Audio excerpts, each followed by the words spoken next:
Well, Mr. Amir Faisal and Mughal Ujala Sahiba, I'm already وہ میں interview دے رہا تھا ادھر انگلش میں، تو وہ انگلش میں ہی بہت بہت شکریہ امیر فیصل صاحب، آپ کا بھی، مغل اجالا صاحبہ کا بھی۔ تو میں یہاں پہنچ چکا ہوں، تو جب آپ چاہیں شروع کریں، شاید کوئی بھٹکی ہوئی روح خدا کی ذات کو پہچان لے۔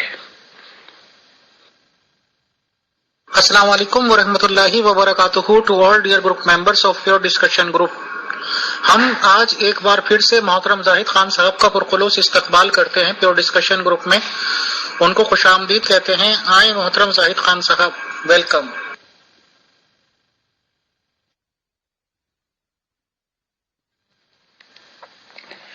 بہت بہت شکریہ دلی طور پر امیر فیصل صاحب، آپ کا بھی، مغل اجالا صاحبہ اور دیگر ٹیم، اور جو لوگ بھی خدا کو جاننا چاہتے ہیں، کیونکہ میرا مضمون خدا سے شروع ہوتا ہے اور خدا پہ جا کے ختم ہو جاتا ہے، کیونکہ اسی میں سب مسائل کے حل ہیں اور نجات ہے ہمیشہ کے لیے۔ السلام علیکم ورحمۃ اللہ وبرکاتہ۔ جی فیصل بھائی، بہت شکریہ۔ انشاءاللہ میں اپنی ذمہ داریاں آسان طریق پہ نبھانے کی کوشش کروں گی۔ محترم زاہد خان صاحب کی خدمت میں سلام عرض کرتی ہوں اور پہلا سوال پیش کرتی ہوں۔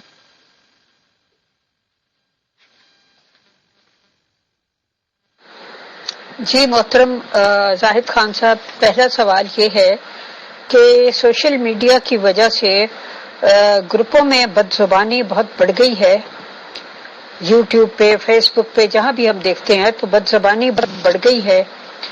کسی کے مذہبی اکابرین کی عزت و وجاہت سلامت نہیں رہی۔ کیا یہ معاشرتی قدروں کے زوال کی علامت ہے یا قدرت سب کچھ مسمار کر کے کسی نئی تعمیر کی طرف لے جانا چاہ رہی ہے؟ اس پہ روشنی ڈالیے گا پلیز، تھینک یو۔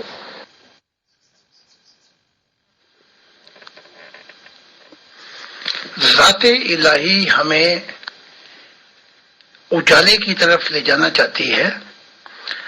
ہر نظام جب کوئی چیز شروع ہوتی ہے تو ان گندے لوگوں کے ہاتھوں پہ چڑھتی ہے، چاہے وہ انبیاء کے مشن ہی کیوں نہ ہو۔ پہلے ان کی گندی حرکتیں، ان کی گندی عادتیں اور انبیاؤں کی تعلیمات کو ٹکرا دینا، ان پہ ظلم کرنا، اور یہ ابتدائی چیزیں ہیں۔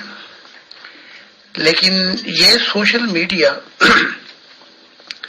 رفتہ رفتہ اصل حقیقت، اصل حقائق، اور یہ دور بدل جائے گا۔ تو اے رات کی تنہائی سے گھبرانے والے، اسی رات کی آغوش میں سویرا ہے۔ تو جب اندھیرے زیادہ چھا جاتے ہیں تو وہیں سے صبح کی امید ہوتی ہے کہ صبح یہ وقت گزر جائے گا اور یہ لوگ جو اس وقت غلط فائدہ اٹھا رہے ہیں یہ ماضی کا حصہ بن جائیں گے۔ جی محترم شکریہ۔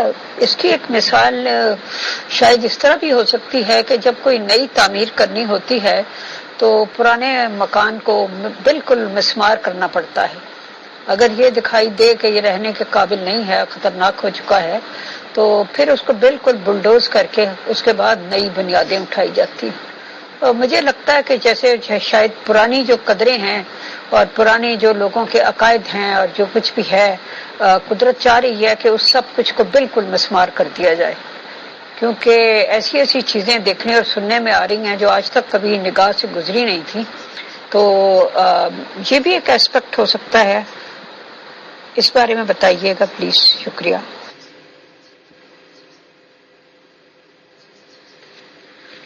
بالکل آپ نے صحیح کہا، بہت پیاری بات کی کہ جب ایک عمارت اتنی یعنی کہ خراب ہو جائے تو اسے آپ ٹھیک کریں گے اندر سے تو وہ تو آپ پہ گر پڑے گی۔ تو خدا کی ذات اس نظام کو ختم کر دینا چاہتی ہے، اس مکان کو، اس تہذیب کو، تمدن کو، گرا دینا چاہتی ہے.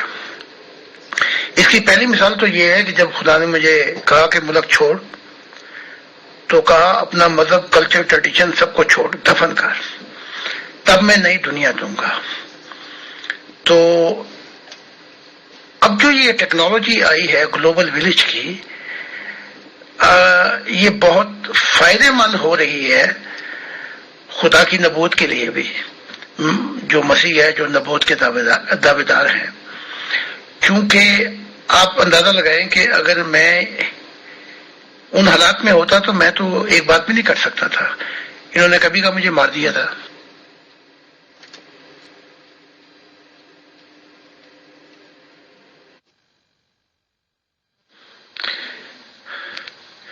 تو یہ نئی ٹیکنالوجی اور یہ نیا دور جو ہے، نیو ہیومن ایرا، یہ اس بات کی گواہی دے رہا ہے کہ رات کی تنہائی سے گھبرانے والوں، اب صبح ہونے والی ہے. تو میرے لیے بہت فائدے مند ہوئی. کچھ جو اور نبی تھے ان پہ جو بھی تھی بیچارے مارے گئے، یعنی کہ حملے تو مجھ پہ بھی ہوئے ہیں. یہاں بھی یہی جو برے لوگ ہیں، یہی جو پرانی کلچر، تہذیب، تمدن کے لوگ ہیں، ظالم ہیں، انتہا پسند ہیں. جان تو انہوں نے میری یہاں بھی لینے کی کوشش کی، لیکن دوسری طرف ایک نظام ہے جو میری پروٹیکشن کر رہا ہے، مجھے فریڈم آف اوپینین دے رہا ہے کہ میں اپنا بتاؤں. تو بہت سے ایسے موقع مل رہے ہیں اس وقت جو پرانے نبیوں کو نہیں ملے. تو یہ بالکل آپ نے جیسے کہا، اس ماضی کے مکان کو گرا کر خدا کی ذات نئی دنیا کی ابتدا کر رہی ہے. بالکل ٹھیک ہے، لیکن ابھی تھوڑا تھوڑا یہ کانٹے رہ گئے ہیں، ان کو بھی مسمار کر دے گا. اور اس نے بتا دیا ہے کہ ان کو یہ جو ٹیلے ہیں ان کو بالکل پتلا کر دے گا وہ. اب جی محترم، بہت شکریہ. جیسا کہ آپ کو پتہ ہی ہے، ہمارے پاس کئی لوگوں کے سوال آئے ہوتے ہیں. تو ایک صاحب کا سوال ہے کہ حضرت سلیمان کے دربار میں جب ایک جن نے دعویٰ کیا تھا کہ میں ملکہ سبا کا تخت آدھے دن میں لے آؤں گا، تو اہل معرفت میں سے ایک شخص نے جو مطلب معرفت کا علم رکھتا تھا، اس نے کہا کہ میں پلک جھپکتے میں لے آؤں گا، اور وہ لے آیا. وہ کیسے لے آیا؟ ایک صاحب نے اس کے بارے میں کہا کہ وہ ایٹم کے ڈیفیوژن اور فیوژن پر قادر تھا. آپ اس بارے میں کیا فرماتے ہیں؟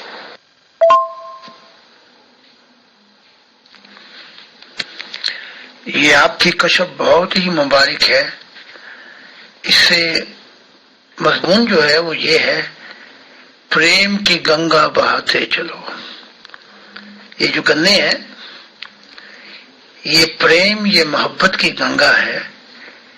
راہ میں جو آئے دیوانہ، اب جو آئیں گے راہ میں وہ خدا کے دیوانے ہوں گے، خدا کے مستانے ہوں گے، خدا کے ہی رنج ہوں گے.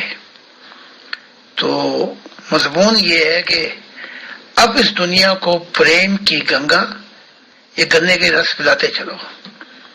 تو جیسے میں نے جواب دیا ہے ان کو، مغل اجالا صاحبہ کو، یہ ایک دور ہے، یہ گزر جائے گا.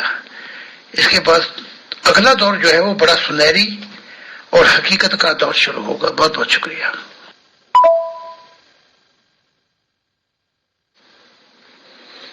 کیا بتاؤں، یہ روحانی قصے جو گل افشانیاں ہیں، یہ ایسے لکھ دی گئی ہیں کہ ظاہر تن واقعات ہوئے ہیں.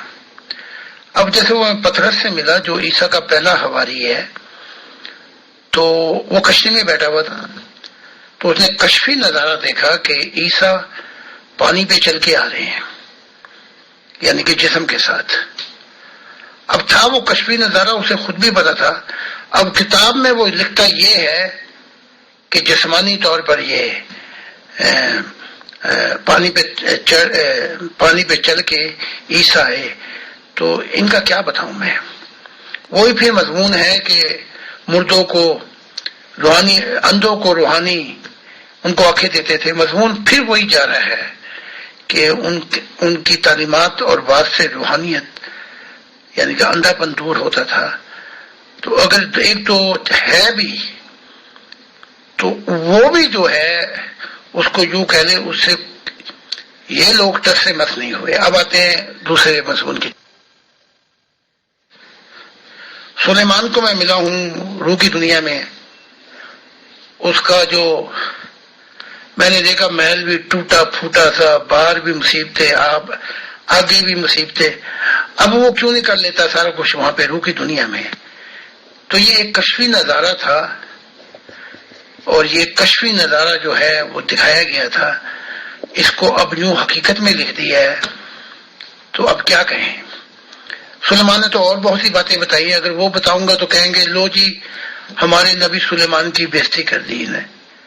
اس سے بڑھ کے بےزتی کیا ہو سکتی ہے کہ سلیمان خدا کا نافرمان تھا اور خدا اس کو چھوڑ کے چلا گیا۔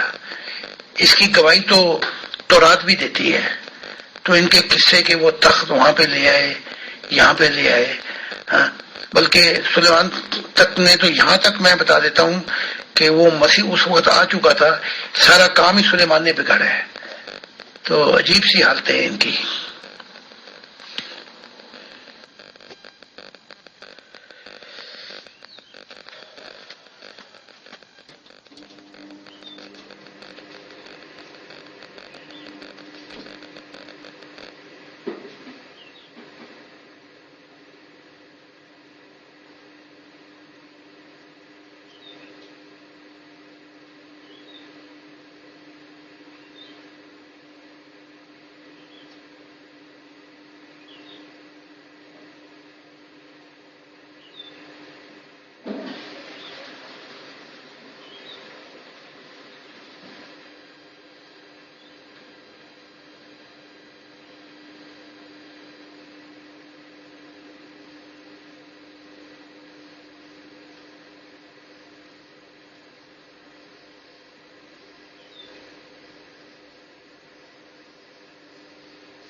پھر یہ ایک نظارہ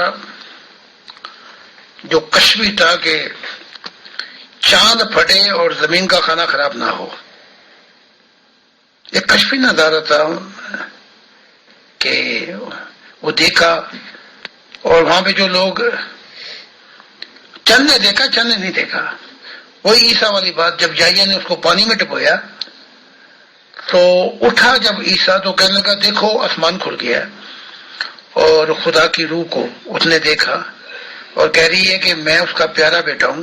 وہاں پہ جتنے ارد گرد لوگ کھڑے ہوئے تھے اس کے کیا کہتے ہیں یحییٰ کے، نہ انہوں نے دیکھا، حالانکہ یحییٰ نبی ہے، یہ بھی اندھا تھا، اس نے بھی نہیں دیکھا۔ تو ایسی کشفی چیزوں کو یہ بعد میں ظاہرتاً کر کے لکھ دیتے ہیں، جس سے پھر انسانیت کا نقصان اتنا ہوتا ہے کہ بعد میں آنے والے ان سے وہی معجزے مانگتے ہیں، حالانکہ خدا کی طرف سے جو آتا ہے وہ ان کے معجزوں، ان کی بحثوں، ان کی بیماریوں کو ٹھیک کرنے نہیں، بلکہ اصل دوا دینے آتا ہے، خدا کا پتہ بتانے آتا ہے کہ جس سے سارے مسائل حل ہو جائیں۔ جی محترم، یہاں میں معذرت چاہتے ہوئے یہ پوچھوں گی کہ یہ پانی پہ چلنے کا مظاہرہ تو ابھی بھی لوگ کر لیتے ہیں۔ پچھلے دن میں نے وہ یوٹیوب پہ کوئی ویڈیو دیکھی، اس میں ایک بندہ دریائے ٹیمز میں پیدل چل رہا تھا اور لوگ برج پہ کھڑے ہو کے حیرت سے آنکھیں پھاڑ پھاڑ کے اس کو دیکھ رہے تھے، اور اس طرح کی بے شمار چیزیں موجود ہیں، ایسے ایسے حیرت انگیز معجزے دکھاتے ہیں لوگ، ابھی بھی وہ یہ سب کچھ کر لیتے ہیں۔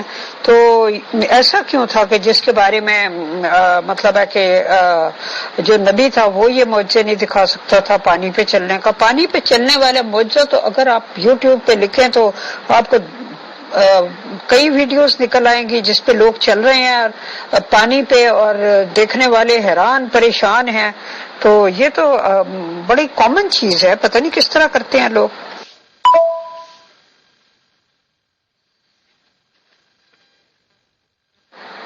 جی محترم، چلیں ہو سکتا ہے اس میں کوئی شعبدے بازی ہو، جیسا کہ اطہر بھائی نے کہا ہے کہ گلاس کا پل ہوتا ہے نیچے چھوٹا سا، لیکن ایسا تو نہیں ہو سکتا کہ لوگ وہاں پہ یہ چیک نہ کر سکیں بعد میں کہ یہ کیسے چلا. تو کچھ تو کرتے ہی ہوں گے بہرحال. لیکن جو وہ دریائے نیل یا سمندر پھٹا تھا، 2 حصوں میں تقسیم ہوا تھا جب حضرت موسیٰ علیہ السلام قوم کو لے کر گزرے تھے، بڑا پریکٹیکل واقعہ ہے. ظاہر ہے وہ اپنی قوم کو بچا کے لے کے گئے اور پھر اسی سمندر میں وہ جو مل گیا آپس میں تو فرعون اور اس کے لشکری سارے غرق ہو گئے. تو وہ سارا کچھ تو ہوا ہے نا. اب کیا یہ بھی کشفی نظارہ تھا یا یہ ایکچوئل تھا؟ پرنسپل آف کریشن جو ہے یہ خدا کی عادت نہیں ہے معجزوں کی. ہمیں خدا کی آواز کو سننا چاہیے کہ میں انبیاء کو بھیجتا ہوں کہ وہ میرے متعلق بتائیں. تو خدا کی یہ عادت نہیں ہے کہ اس کے ذریعے سے اپنے پیغام کو پہنچائے. تو یہ جو آپ نے بھیجا ہے میں دیکھ لوں گا، لیکن یہاں بھی زیادہ شعبدے بازی ہوگی، ورنہ کسی ایسے شخص کو جو پانی پہ چل سکتا ہے وہ سائنس کے اسپیشلسٹ کو بٹھایا جائے. بالکل وہی معاملات ہیں جیسے کرسچینٹی اپنے لوگوں کو تیار کر کے وہ مردہ ہو گیا، وہ اندھا ہو گیا، وہ فلاں ہو گیا، اور پھر ان کو ٹھیک کر دیتے ہیں. تو ایسے واقعات کی طرف جا کر ایک بات تو صاف ہو جاتی ہے کہ جو خدا کہہ رہا ہے کہ اس کی دنیا نہیں آئے گی، اس کی دنیا اس کی تعلیمات سے آئے گی، اور تعلیمات جو ہیں وہ انسانی روح کو تبدیل کریں گی.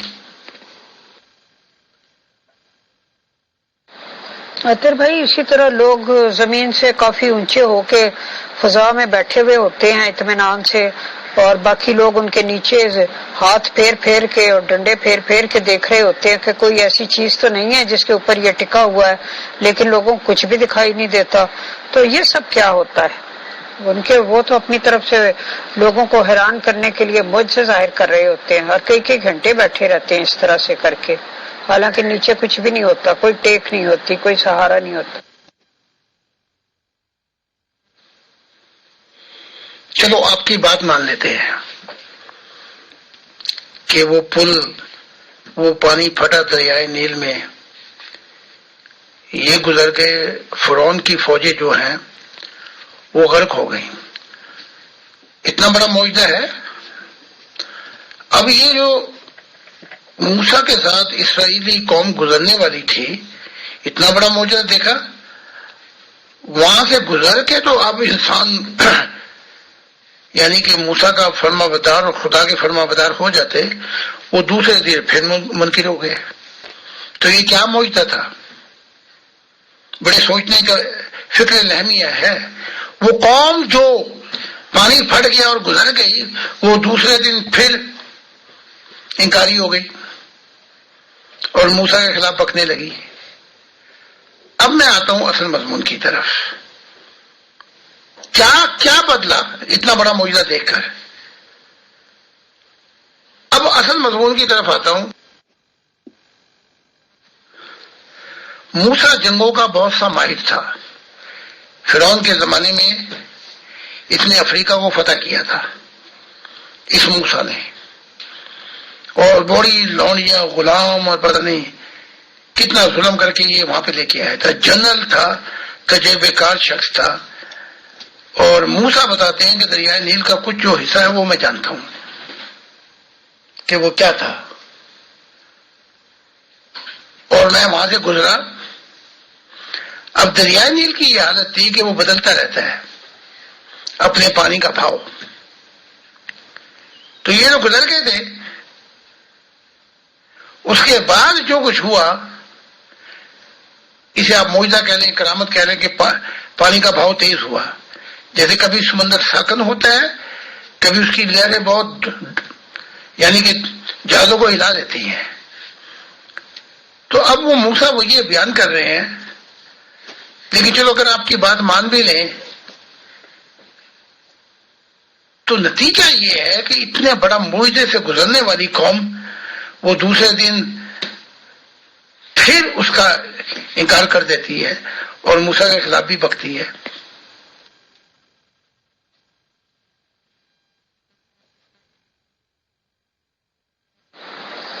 جی محترم زاہد خان صاحب، بات یہ ہے کہ دیکھیں خدا تعالیٰ نے مدد کرنی تھی۔ حضرت موسیٰ نے یہ تو نہیں کہا تھا کہ میں اب تمہیں ایک معجزہ دکھانے لگا ہوں، کیونکہ معجزے اقتداری تو نہیں ہوتے کہ انسان نبی بھی ہو خواہ وہ اپنی مرضی سے کچھ اس طرح کی چیز دکھا سکے۔ وہ تو اللہ پہ توکل کر کے کہ چلو ہم نکلتے ہیں یہاں سے، اور مجھے حکم ہے کہ میں بنی اسرائیل کو یہاں سے نکال کے لے جاؤں جو یہاں غلامی کی اور بیگار کی زندگی گزار رہے ہیں۔ تو جب وہ اللہ پہ توکل کر کے نکلے تو ٹھیک ہے، اللہ تعالیٰ نے راستہ بنا دیا ہوگا۔ ہو سکتا ہے وہ جوار بھاٹے کا ٹائم ہو، کسی وقت پانی پیچھے پیچھے ہٹ جاتا ہے، کوئی ایسی جگہ ہو جہاں سے وہ گزر گئے ہوں اور جب دوسرے ہوں تو آئے ہوں تو وہ پانی جو ہے وہ دوبارہ اس کا دھارا تیز ہو گیا ہو۔ تو اگر قوم نہ مانے اور نافرمان نکلے تو اس سے جو خدا تعالیٰ نے مدد کی ہوتی ہے ایک معجزانہ رنگ میں، اس میں تو کوئی فرق نہیں پڑتا نا۔ اور دوسری بات یہ ہے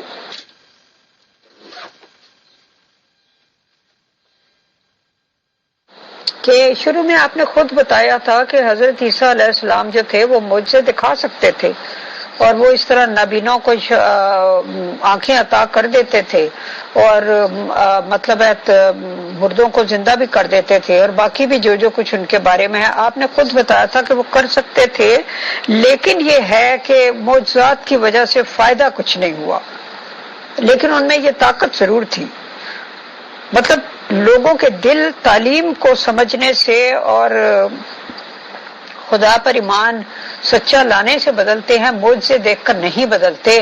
لیکن انہوں نے معجزے طلب کیے تھے کہ خدا انہیں معجزے دے، جس کی وجہ سے ان کا خیال تھا کہ یہ لوگ مجھ پہ ایمان لے آئیں گے، لیکن لوگ آنکھیں ٹھیک ہو جاتی تھی تو بجائے مدد کرنے کے مشن میں بھاگ جاتے تھے، اور باقی جیسے ہی ان کا اپنا مسئلہ حل ہوا وہ بس بھاگ گئے، اور باقی ایک بھیڑ اور جمع ہوتی گئی کہ ہمارے بھی مردے زندہ کرو تو ہمارا بھی یہ کام کرو تو وہ کرو۔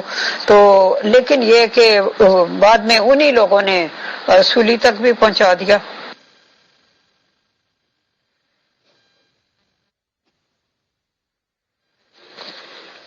ہاں یہ ہوئی نا بات کہ انہوں نے سولی تک پہنچا دیا، تو پتہ لگا کہ یہ معجزات وہ چیز نہیں ہے جو انسان کی گاڑی کو خدا سے ملا دے۔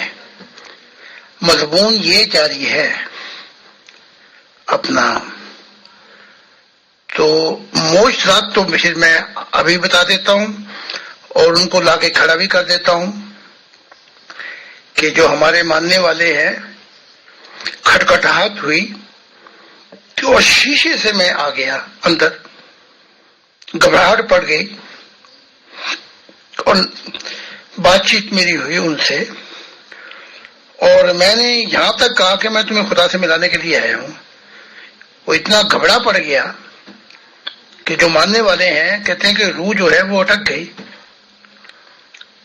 تو یہ جو معجزات جو ہیں یہ دیکھ کر بھی ان کی روحانی زندگی نہیں بدل رہی، تو مضمون چل رہا ہے کچھ اور۔ اب میں نے جیسے کہا تھا کہ آپ کی بات مان بھی لیتے ہیں، موسیٰ تو کچھ اور کہتے ہیں، لیکن مان بھی لیتے ہیں تو اس کے نتائج بھی تو دیکھیں۔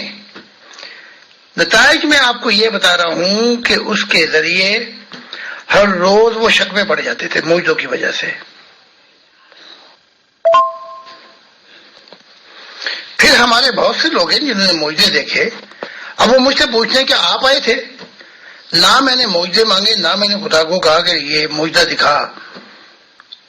تو اب ان کی روحانی آنکھوں نے یہ چیز دیکھ لی، اور یا کچھ ایسے معجزے بھی ہیں جو ہمارے وہ کہتے ہیں کہ آپ آگے کھڑے ہو گئے اور کہنے لگے گاڑی نہیں چلانی، یا موٹر سائیکل نہیں چلانی. اور میں بڑا حیران تھا کہ اتنی دور میں فاصلے پہ وہ فرینکفرٹ میں، ہم یہاں پہ. تو چلو وہ ہو گیا. اس کے بعد جب میں ان کی زندگی کو دیکھتا ہوں تو کچھ بھی نہیں بدلتا. میں جس طرف مضمون کو لے کے آ رہا ہوں اس کی طرف آئیں آپ. اور یہ کہ ہو سکتے نہیں ہو سکے، مجھے اس سے کوئی غرض و غایت نہیں ہے. میں آپ کو اصل مضمون پہ لے کے آ رہا ہوں کہ خدا کیا کہہ رہا ہے. خدا نبی کو یہ بھی کہتا کہ موجوں کے ذریعے میری دنیا آئے گی. وہ کہہ رہا نہیں. سب انبیاء کو یہ کہا گیا تھا کہ میرے متعلق بتاؤ، میری ذات کے متعلق مشاہدات جب وہ کریں گے، میری ذات کا پتہ کریں گے، تب وہ دنیا آئے گی. جی محترم، بہت شکریہ. اس میں کوئی شک نہیں کہ خدا کی دنیا جو ہے وہ خدا سے محبت کرنے کی وجہ سے ہی آئے گی. لیکن ظاہر ہے ہم اس دنیا میں رہتے ہیں، بہت کچھ پڑھتے ہیں، پرانی کتابیں پڑھتے ہیں، چیزوں کو دیکھتے ہیں، آبزرو کرتے ہیں، تو ہمارے ذہن میں سینکڑوں سوال پیدا ہوتے ہیں. تو ظاہر ہے اگر ہمارے درمیان ایک شخص مسیحیت کا اور نبوت کا اور آدم ہونے کا دعوے دار ہے تو نیچرلی ہم نے ہر سوال اسی سے پوچھنا ہے، چاہے وہ سوال کتنا بھی بچگانہ کیوں نہ ہو. مثال کے طور پر ایک اور سوال ہے،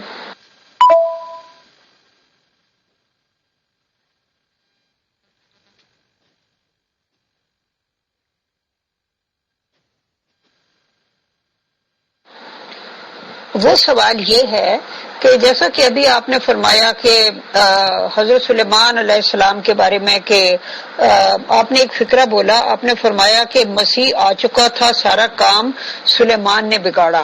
مجھے اول تو اس فکرے کی سمجھ نہیں آئی. دوسرا یہ ہے کہ مجھے نہیں پتا توریت اور انجیل میں حضرت سلیمان کا ذکر کن الفاظ میں ہے، لیکن قرآن کریم کو تو میں نے بڑا ڈیٹیل سے پڑھا ہے. اس میں تو حضرت سلیمان کو بہت ایک بلند مقام دیا گیا ہے اور ان کو، میرا مطلب بڑی طاقت کا مالک جو خدا نے ان کو دی تھی، ہواؤں پر اختیار، تو پرندوں اور جانوروں کی زبانیں سمجھنے کا، اور پتہ نہیں کیا کیا اور کیا کیا بادشاہتیں ان کو عطا کی گئی تھی وغیرہ وغیرہ. تو ہم یہ دیکھتے ہیں تو کنفیوژن یہاں پہ پیدا ہوتی ہے کہ توریت اور انجیل بھی خدا کی طرف سے ہونے کا دعویٰ کرتی ہیں، قرآن بھی خدا کی طرف سے ہونے کا دعوے دار ہے، تو ان کتابوں میں پھر اتنے تضادات کیوں ہیں جبکہ بھیجنے والا ایک ہی ہے؟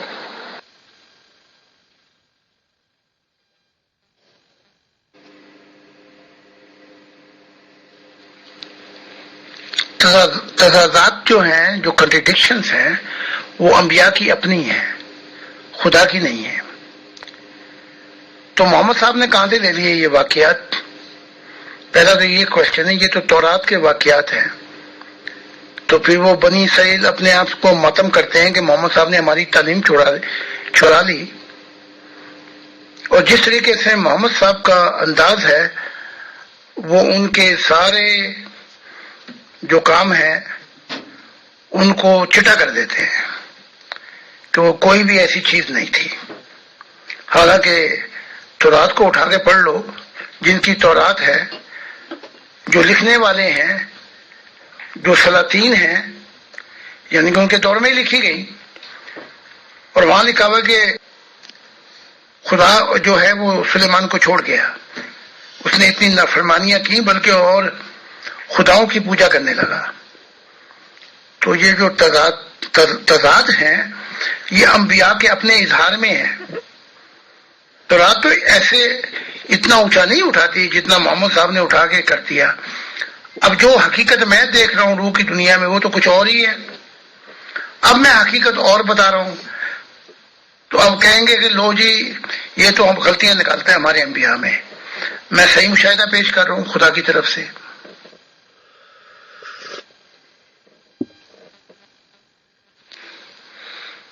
اب جو یہ نئی آدم کی ذریت سے انبیاء آئیں گے، چاہے لاکھوں ہوں، کروڑوں ہوں، یا پوری زمین بھر جائے انبیاء سے، وہ دیکھ لیں گے اپنی روحانی بصیرت سے کہ میں بالکل صحیح بات کر رہا تھا. تو جو جس طریقے سے محمد صاحب نے پیش کیا وہ ایسی حقیقت نہیں ہے. اور جو تورات نے پیش کیا وہ جو واقعات پیش کرتی ہے تورات کرتی ہے وہ تو تاریخ ہے. جیسے موسیٰ کی اپنی کتابیں تھی چند، وہ مر گیا پھر بھی کتاب لکھتا رہا 5ویں. تو یہ تاریخ پیش کرتی ہے. محمد صاحب جس طریقے سے پیش کرتے ہیں اس میں تو بہت سے کانٹرڈکشن ہیں. تو میں ان مسائل میں پڑھنے کی بجائے، اپنی زندگی ضائع کرنے کی بجائے، کیونکہ وقت میرے پاس بہت کم ہے، اصل حقیقت بیان نہ کروں تاکہ انسانیت خود مشاہدات پہ آ جائے، خود روحانیت پہ آ جائے، تو یہ سارے قصے کہانیاں ختم ہوں.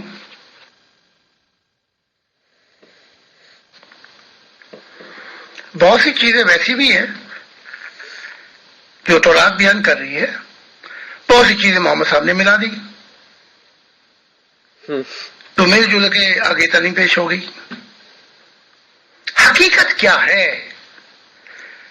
حقیقت خدا کی ذات کہہ رہی ہے کہ میری طرف آؤ تاکہ تمہارا اندھا پن دور ہو جائے، تم اپنی آنکھوں سے ہی دیکھ لو کہ حقیقت کیا ہے، تاکہ نہ رہے بانس نہ بجے بانسری. تو خدا کی جو بات ہے وہ بتا رہا ہے کہ جو تم ٹول ٹولیوں میں پڑے ہوئے ہو، آؤ میں تمہارا اندھا پن دور کر دوں. تو یہ اب جو دنیا کی ابتدا ہو رہی ہے نئے آدم سے، اس اندھے پن کی دنیا پیچھے رہ جائے گی،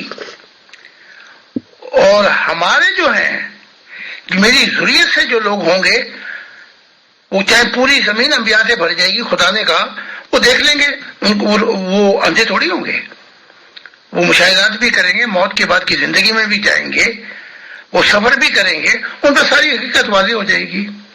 تو پھر بتانے کی ضرورت ہی نہیں پڑے گی.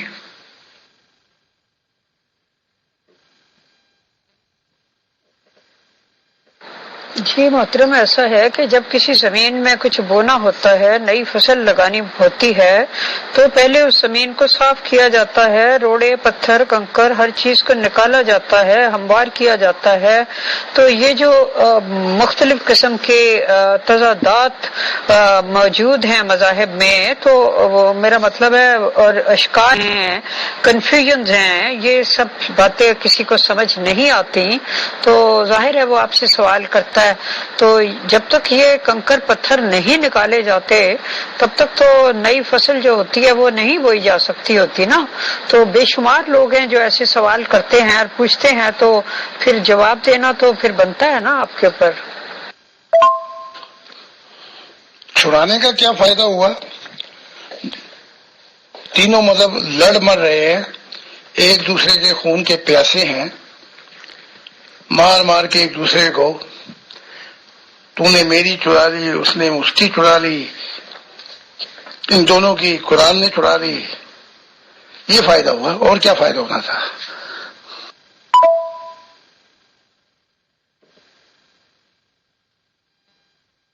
جی محترم، ایسا ہے کہ جب کسی زمین میں کچھ بونا ہوتا ہے، نئی فصل لگانی ہوتی ہے، تو پہلے اس زمین کو صاف کیا جاتا ہے، روڑے پتھر کنکر ہر چیز کو نکالا جاتا ہے، ہموار کیا جاتا ہے.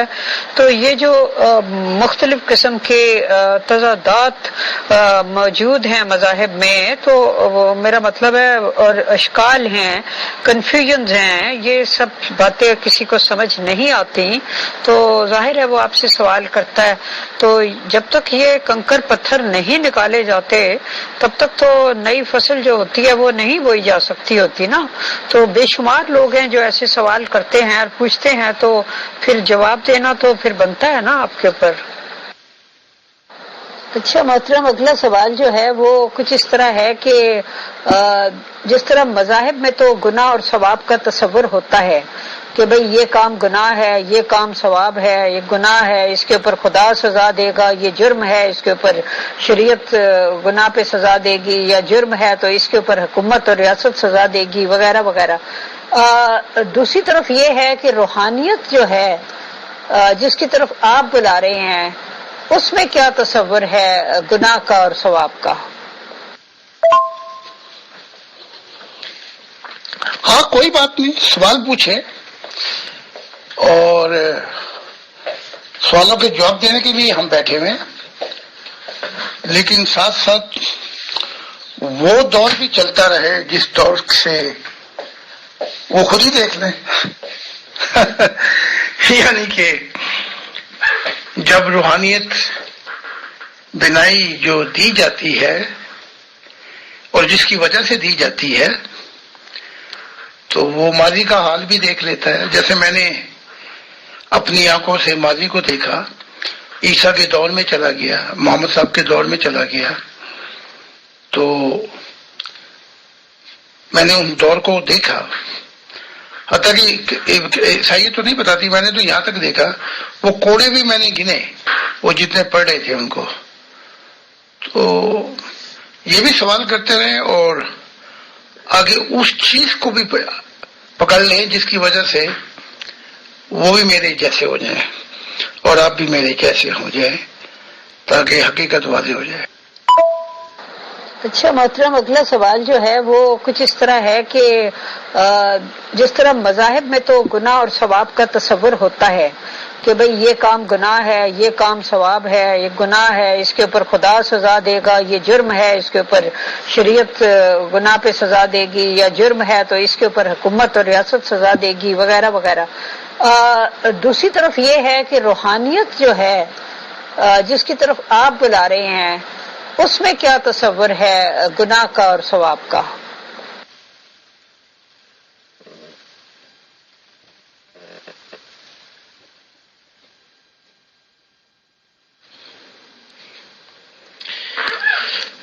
جس طرف ہم بلا رہے ہیں اس دور کے دو ایلیمنٹ ہیں. ہم انسانیت کو بلا رہے ہیں خدا کی طرف،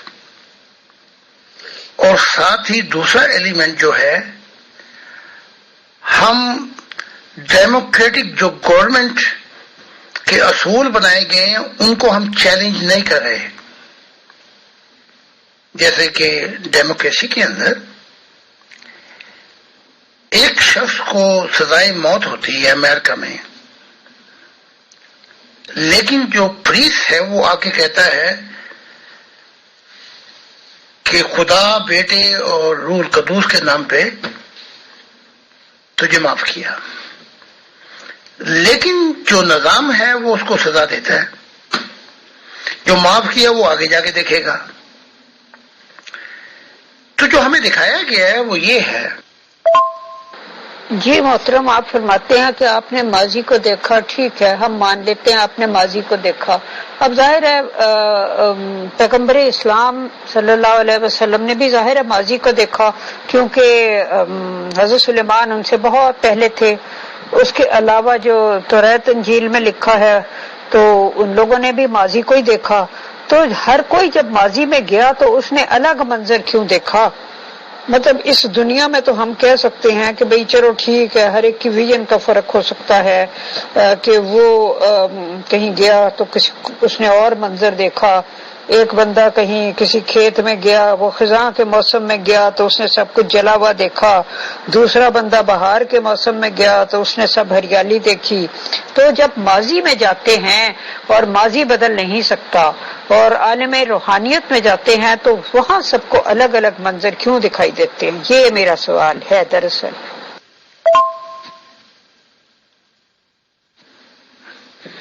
چونکہ میری تعلیمات ابھی پوری دنیا میں نہیں چھائی، تو یہ ڈیموکریسی دور جو ہے یہ 100 سال کے بعد یا 80 سال کے بعد خدا کی محبت کی ایڈیالوجی کے اندر آئے گا. اس محبت کے رنگ میں جب آئے گا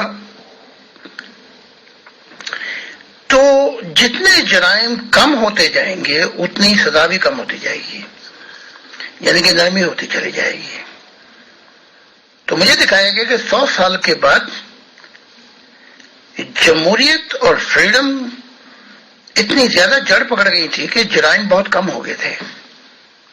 اور یہ وہ دور تھا جب محبت کی ایڈیالوجی نے سبجیکٹو پوزیشن حاصل کی اس جمہوری نظام پر. تو اس کے لیے وقت چاہیے.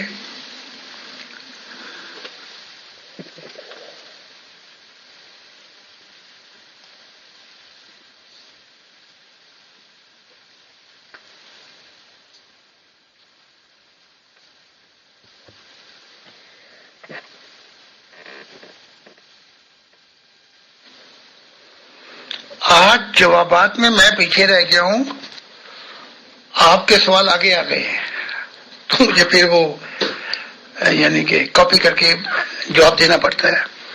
اس سوال کا جواب میں کئی دفعہ دے چکا ہوں اور پھر دہراتا ہوں، ہر نبی کی روحانی بصیرت ایک جیسی نہیں، ہر نبی کا نور بھی ایک جیسا نہیں، ہر نبی جس زاویے سے دیکھے وہ بھی ایک جیسا نہیں۔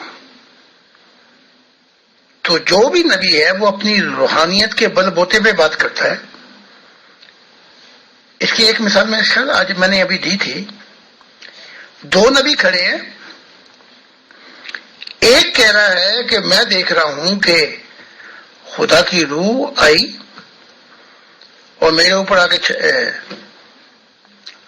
آئی کبوتر کی صورت میں عیسیٰ، اور یا دیکھو کہ خدا کہہ رہا ہے کہ یہ میرا پیارا بیٹا ہے۔ اب وہ دوسرا جو ساتھ کھڑا وہ بھی تو نبی ہے، وہ اندھا کیوں ہو گیا یا اسے نظر کیوں نہیں آ رہا؟ اور یا وہ جو ارد گرد لوگ ہیں، تو ہر نبی کی روحانی بصیرت بھی ایک جیسی نہیں ہے، وہ جس زاویے سے دیکھتا ہے وہ ایک منظر ہے، پورا منظر نہیں ہے۔ جی محترم، بہت شکریہ۔ یہ تو میں نے پہلے بھی عرض کیا کہ حال کے جو مناظر ہوتے ہیں، جیسے اس واقعے کا آپ نے ذکر کیا کہ وہ روح القدس جو تھا وہ کبوتر کی شکل میں آیا، حال والے مناظر جو ہوتے ہیں اس میں تو چلو ٹھیک ہے، ایک کو روحانی لحاظ سے کچھ دکھائی دیا، دوسرے کو نہیں دکھائی دیا، لیکن ماضی وہ چیز ہوتی ہے جس میں ہو چکا ہوتا ہے، وہ بدل نہیں سکتا۔ جیسے ہم کوئی فلم دیکھتے ہیں تو ہمیں لگتا ہے کہ اب آگے کیا ہوگا، بڑا سسپینس ہوتا ہے، یہ ہوتا ہے، وہ ہوتا ہے۔ جس ڈائریکٹر نے وہ فلم بنائی ہوتی ہے، جن ایکٹروں نے اس میں کام کیا ہوتا ہے، وہ سب کچھ ہو چکا ہوتا ہے۔ جب وہ فلم ہمارے سامنے آتی ہے، ہمارے لیے اس میں کوئی سسپینس یا کوئی وہ ہو سکتا ہے، لیکن وہ سب کچھ ہو چکا ہے۔ آپ جتنی دفعہ بھی اس فلم کو چلائیں گے، چاہے 1000 دفعہ چلائیں، وہ سین وہیں کے وہیں ہوں گے، وہیں پہ ہاتھ سے گلاس گرے گا، وہیں پہ دوسرا اس کو تھپڑ مارے گا، وہیں پہ ٹرین آ کے رک جائے گی، وہیں پہ حادثہ ہوگا، وہ کبھی نہیں بدلے گا کیونکہ وہ پاسٹ ہے۔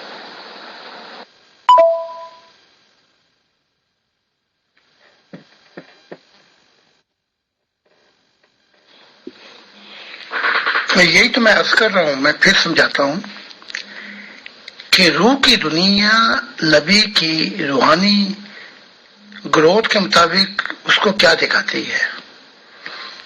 وہ ہالی ووڈ کی بالی ووڈ کی فلم تو نہیں دکھا رہے اسے اس چیز کو سمجھے پہلے آپ۔ روح کی دنیا اس کو اس زاویے سے دکھاتی ہے یا بتاتی ہے تاکہ آئندہ کے معاملات آگے بڑھا کر اور اپنا روحانیت کی طرف بلایا جائے۔ ان کا موٹیویشن یہ ہوتا ہے بس۔ تو میرے سامنے بھی کچھ واقعات پیش ہوئے ماضی کے، اور پھر محمد صاحب نے ان کو کسی اور طریقے سے بتایا مجھے، تو میں نے تو کانٹرڈکشن کچھ نہیں دیکھا، کیونکہ جس نقطۂ نگاہ سے جنت اتاری تھی ان کا نقطہ نگاہ اس زمانے میں جس نقطہ نگاہ سے محمد صاحب بتا رہے تھے، ان کا نقطہ نگاہ جو تھا وہ اس زمانے پہ تھا، تو مجھے کوئی کانٹرڈکشن نظر نہیں آیا۔ تو یہ ہے نقطہ۔ تو جنت حال اور مستقبل پر نبی جو ہے اپنی طریقے سے جو میں نے دیکھا یا جو کچھ انہوں نے اس کی تشریح کی، تو یہ سب روحانی گروتھ میں آ جاتا ہے۔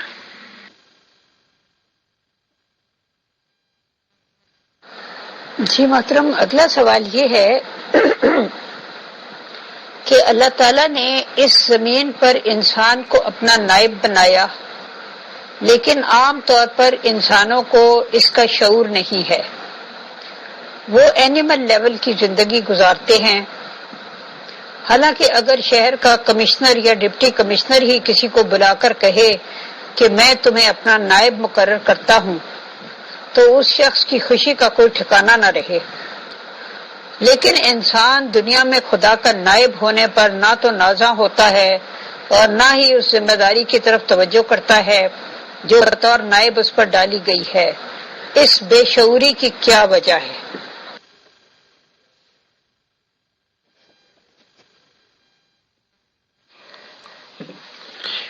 اس بے شعوری کی وجہ ان کے اماں اور ابا ہیں، اور خدا نے بتا بھی دیا کہ تمہارے اماں ابا جو ہیں انہوں نے یہ بے شعوری کا جو بوجھ جو پانڈ ہے وہ تمہارے پہ ڈالی، اور اس کے مطابق قرآن بھی کہہ رہا ہے اے آدم کی اولاد، جس طرح آدم سچے راستے سے بھٹک گیا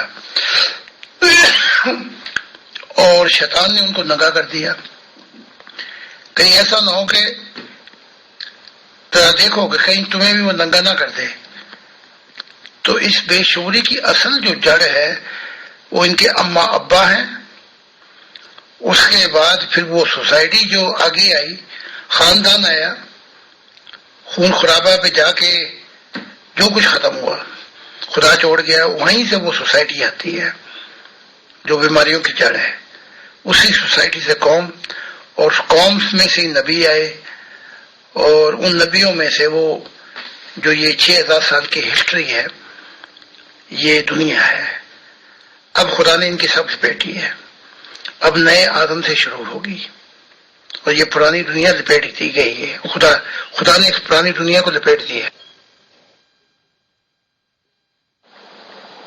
جی محترم، اگلا سوال یہ ہے کہ آپ کا ایک ویڈیو کلپ میں یوٹیوب پہ دیکھ رہی تھی، اس میں آپ نے اپنا ایک مشاہدہ بیان کیا ہے کہ آپ پرواز کر کے بلند و بالا جنتوں میں پہنچے تو خدا تعالیٰ کی ذات اپنا خوبصورت تاج ہاتھ میں لیے ہوئے انتظار کر رہی تھی۔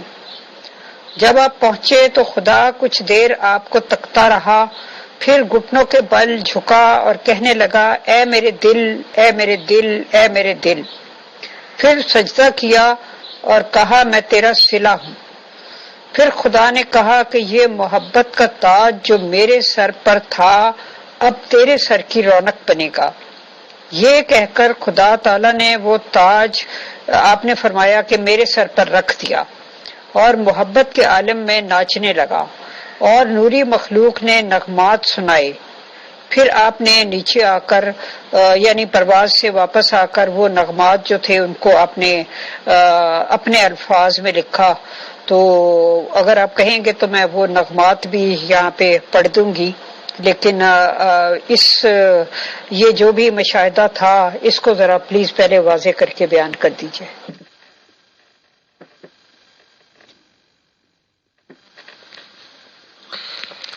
یہ کتاب آ چکی ہے یا یہ صرف ای بک پہ ڈاؤن لوڈنگ ہے؟ کیونکہ واقعات بہت زیادہ ہو رہے ہیں، تو آپ اس کو کیا سننا چاہتی ہیں ذرا بتائیں، کہ اس کی تفصیلات پیش کروں یا یعنی کہ ذرا بتا دیں کھل کے، کیونکہ آپ نے وہ واقعہ خود ہی بتا دیا ہے جو میرے ساتھ ہوا ہے، تو تھوڑا سا بتا دیں کہ میں اور کیا پوچھنا چاہتی ہیں۔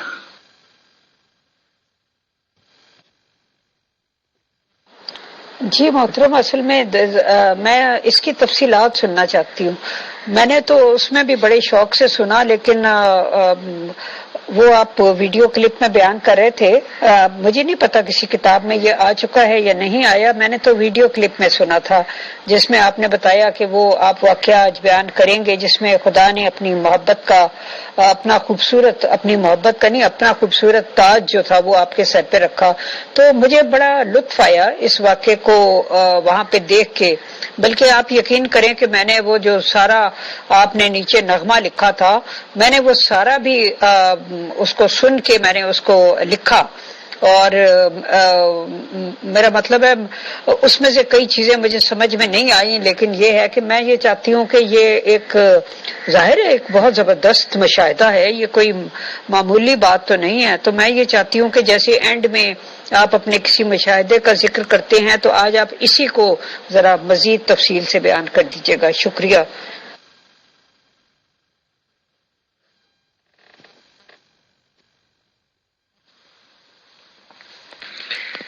کیا بتاؤں مغل اجالا صاحبہ، آپ نے میری دکھتی رگ پہ ہاتھ رکھ دیا.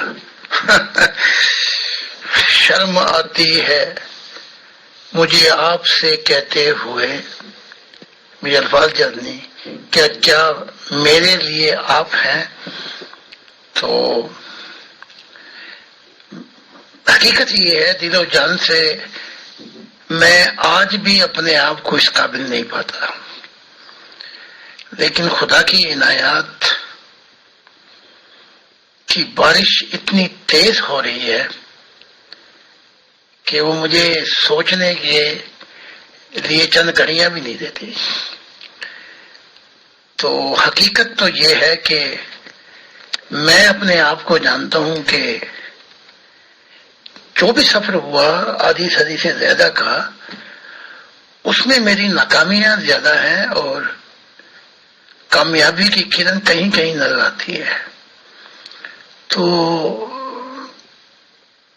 بتا دیتا ہوں اگر آپ کہتی ہیں تو، لیکن نگاہیں اشکبار ہو جاتی ہیں ان واقعات کو بیان کرتے ہوئے. اب میں کیا کہہ سکتا ہوں کہ خدا کو وہ کون سی چیز ہے جس نے مجبور کر دیا کہ محبت کا تاج میرے سر پہ رکھے.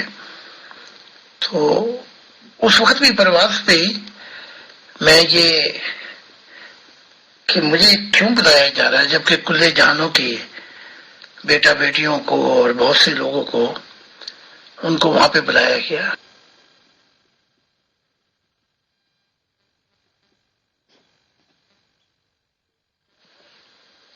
اس واقعے کی باریکیوں کو سمجھنے کے لیے تو کوئی اور پروگرام رکھا جائے، لیکن آپ کو یاد ہونا چاہیے میں بھی اسلامک گھرانے میں پیدا ہوا، وہیں سے آیا،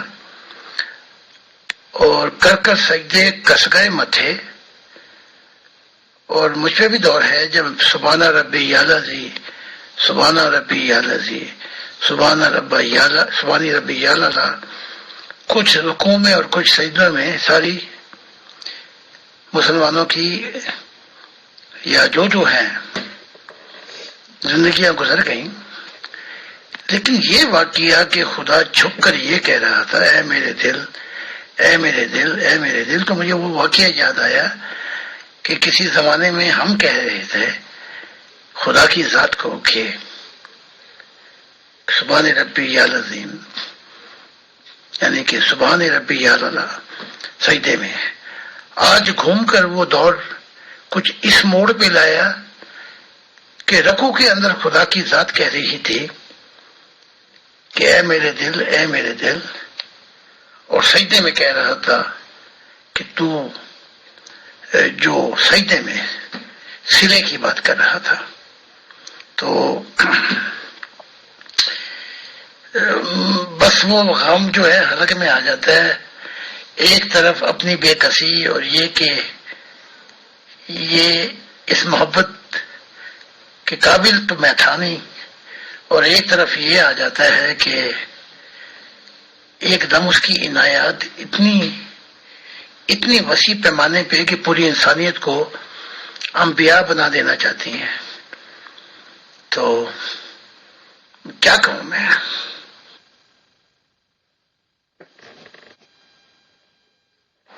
جی محترم، اصل میں میں نے وہ ویڈیو کئی دفعہ دیکھی، اس کو میں نے بار چلا کے دیکھا.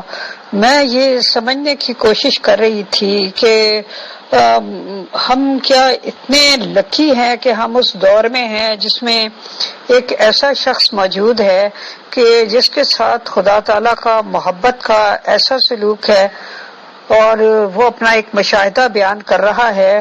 تو کیونکہ ہمیں تو سچی بات ہے ایسے مشاہدوں کی کبھی ہوا بھی نہیں لگی، خواب بھی کوئی چھوٹا موٹا آتا ہے تو بھول جاتا ہے.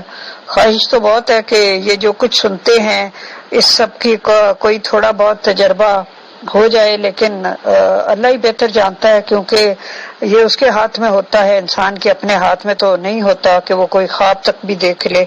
تو اس لیے پھر میرے لیے یہ بہت ہی ایک مطلب ہے کہ حیرت انگیز. ویسے تو واقعات اور بھی آپ بیان کرتے رہتے ہیں، لیکن اس میں جتنا آپ کے اندر انتھوزیزم تھا، جوش تھا، ولولہ تھا، اس سب نے مجھے بڑا متاثر کیا. اس لیے میں نے بار بار اس کو دیکھا. اور اس کے علاوہ پھر جو آپ نے اپنے الفاظ میں آپ نے کہا کہ وہ جو نوری مخلوق تھی جو وہ گیت وہاں گا رہی تھی اس موقع پر، آپ نے فرمایا کہ وہ موتی تو ادھر ادھر بکھر گئے لیکن جو اس کی کیفیت آپ کے اوپر طاری رہ گئی، اس کو آپ نے کہا کہ یہ میں نے اس طرح اس کو قلم بند کیا ہے. تو میں نے وہ ساری نوٹ کی اور پھر میں نے اس کی ایک آڈیو بنائی. تو اگر آپ اجازت دیں تو میں اس کو یہاں لگا دوں. جی اطہر بھائی، اس وقت تو لنک میرے پاس نہیں ہے کیونکہ ظاہر ہے وہ انسان بہت کچھ دیکھتا رہتا ہے یوٹیوب پہ، تو چیزیں آگے پیچھے ہو جاتی ہیں تو ڈھونڈنے میں ٹائم لگے گا. ہاں البتہ میں نے وہ جو بھی نغمات تھے جن کو محترم زاہد خان صاحب نے اپنے الفاظ میں بیان کیا، وہ البتہ میں نے اس کی ایک آڈیو بنائی ہے کیونکہ میں نے اس کو سب کو نوٹ کیا تھا.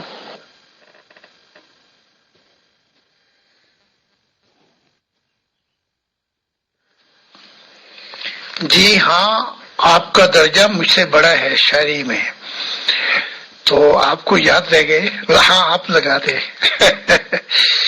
انہیں لگا دیں تاکہ آپ کے لگانے سے وہ میری یادداشت اور وہ زمانہ پھر میری آنکھوں کے سامنے آ جائے گا تو مجھے بڑی خوشی ہوگی. تو بڑی بڑی مہربانی. وہ نغمات جو آپ نے لکھے وہ کچھ اس طرح تھے: زاہد زمانہ خدا کا ہمراز رہے گا، تو دل کی محبت کا تاج رہے گا. زمانوں کی ہے جو تقدیر تیری آنکھوں میں سمائی، جہانوں پہ جو ہوا ہے وہ تیری گواہی ہے. محبت کو کوئی ڈھونڈے گا کیوں عدموں میں راہی، آ دیکھ خدا کس کے سجدوں میں پڑا ہے. مخلوقوں کو بنا کر یہ کہا میں سجدے کے ہوں لائق، خود جا کے کیا سجدہ زاہد کے زمانے کو. آ دیکھ دل کے رازوں میں کیا بسا ہے، اے سائل کے جہانوں میں تلاش کر اب کوئی اور دل زاہد. جس کے دل میں گم ہو گئی ہے خدا کی دنیا بھی، لے لے اس سے پتہ خدا کی منزل کا. جب وہ آیا شعور میں تو کہا کس کو کہوں دل اپنا، خدا ڈھونڈتا تھا اس کو، محبت ڈھونڈتی تھی اس کو. اب جس طرف نظر پڑتی ہے اہل دلوں کی اس زمانے میں ہر طرف دیکھتا ہوں دل کا کعبہ زاہد کے قدموں میں. یہ گیت ہے جو آپ نے اس کے بعد لکھا.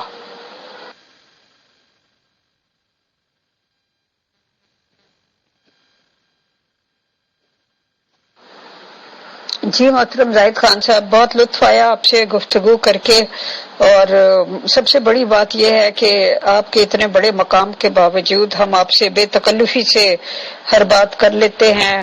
لڑ جھگڑ بھی لیتی ہوں میں تو سچی بات ہے، اور آسانی سے کئی دفعہ کسی جواب کو تسلیم نہیں کرتی تو اس پہ مسلسل جرا بھی کرتی رہتی ہوں. آپ بہت ہی حوصلے تحمل سے اور شفقت سے یہ سب کچھ برداشت کر لیتے ہیں اور اس کو مزید واضح کرنے کی کوشش کرتے ہیں جو کچھ پوچھا جا رہا ہوتا ہے. تو آپ کی ان سب عنایات کے لیے تہہ دل سے آپ کا شکریہ ادا کرتی ہوں، اور جو قیمتی وقت آپ ہمارے گروپ کو دیتے ہیں اس کے لیے بھی میں تہہ دل سے آپ کی مشکور ہوں.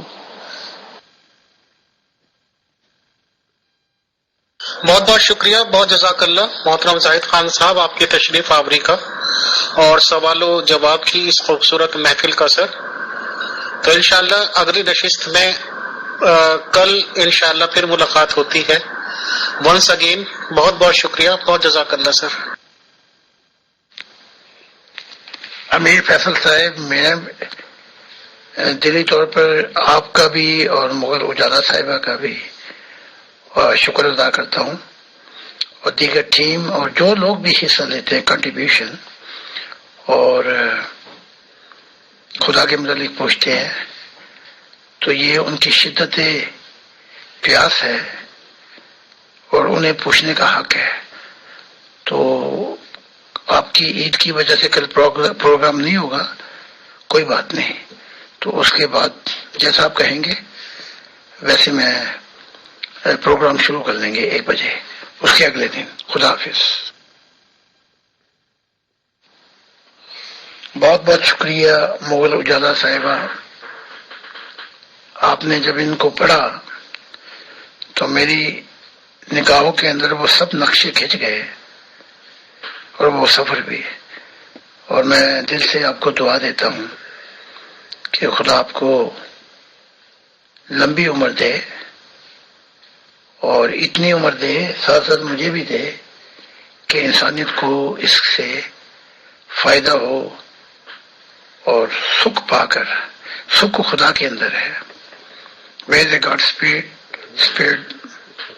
there is a peace. تو بہت بہت شکریہ آپ سب کا.